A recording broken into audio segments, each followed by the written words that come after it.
Hey, this is Christian from Simas Floor and Design Company, and today we're going to be going over the damage resistance tests that we performed on the RevWood Plus line by Mohawk.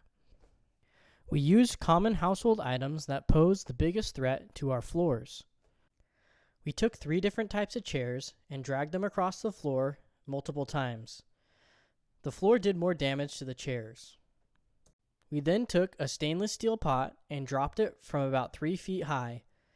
We did it multiple times at multiple different angles. At this point, nothing we've done has damaged the floor at all. Next, we used a standard kitchen knife. It didn't have any issues unless it was dropped deliberately from about 3 feet high with the pointy end down. There you can see how it dented into the floor. We then took an average sized hammer and repeated the same process. It doesn't show well in the video, but when the hammer was dropped just right, it would dent the floor. We then took a hammer and pushed the floor to its limit. It took a good amount of energy and a number of hits for the floor to dent.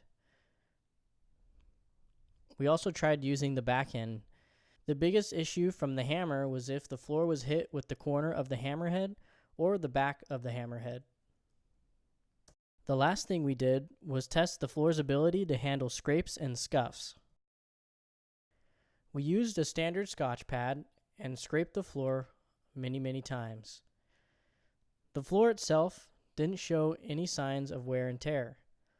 The Scotch pad had a lot of finish on it at the end. This is one of the reasons that we recommend a lighter floor. Lighter floors tend to show scrapes and scuffs less. I then took a razor blade and dragged it across the floor multiple times.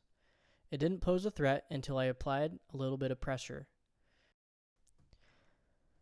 I then tried to cut into the board, and I was only able to do so when I put an immense amount of pressure on the knife. Even these strokes that I'm doing right here weren't cutting into the board unless I put all my effort into it. We can draw 2 conclusions from these tests. The first is that light floors handle scrapes and scuffs a lot better.